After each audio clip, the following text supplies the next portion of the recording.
gènes qui se nomment les gris, des humanoïdes, mutation biologique créée par les élites de Nemrod, dans le but d'obtenir leur technologie et de retourner parmi les étoiles avant que la Terre soit détruite de nouveau.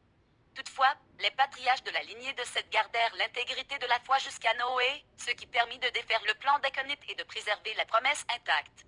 L'alliance de ces deux branches de la race humaine fut une alliance entre les générations des cieux et les générations de la terre. Genèse 2.2.4. La lignée de Ken étant les enfants des cieux, c'est-à-dire des cieux stellaires de l'espace ténébreux réservés aux astres errants, les fils de la rébellion, et la lignée de Seth étant les enfants de la terre où Dieu est présent spirituellement dans les enfants de la promesse.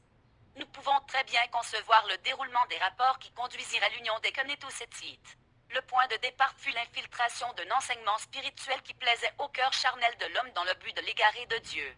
Ceci nécessitait des rapports diplomatiques qui exercèrent une influence subtile par des échanges de produits et de technologies. Joseph Flavius, grand historien juif vers la fin du 1er siècle, déclara que les hommes de cette civilisation étaient des maîtres en astronomie et dans diverses sciences. La science des Conites ne manqua pas d'impressionner les Sétites. Ils furent des maîtres du textile et de l'agriculture, Genèse 4, 20, dans la fabrication d'instruments de musique et dans l'art de combiner les sons pour produire des impressions harmonieuses, Genèse 4, 21, et dans les procédés de la métallurgie et l'application des arts martiaux, Genèse 4, 22.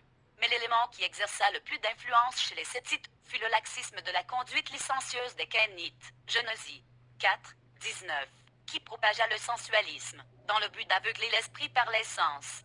Le livre d'Enoch ajoute qu'ils enseignèrent aux femmes l'art de charmer et le pouvoir de l'enchantement, ainsi que les propriétés des plantes et des racines et l'utilisation des cosmétiques. En Enoch 7, 1, 6, 8, 1, 4. Ceci nous indique qu'ils furent des maîtres en médecine et en pharmacologie ainsi qu'en psychologie. Considérant le cœur tortueux des Kénites, nous avons l'assurance que le meurtre, la prostitution et l'usage de la drogue furent des choses courantes dans cette ancienne civilisation. À vrai dire, il n'existe presque aucune différence entre leur société et la nôtre. Il semblerait d'ailleurs que nous sommes dans une course effrénée pour les surpasser dans leurs abominations et leurs perversions. Ainsi nous avons l'assurance que si Dieu a détruit leur monde, il détruira certainement le nôtre. À Christ seul soit la gloire.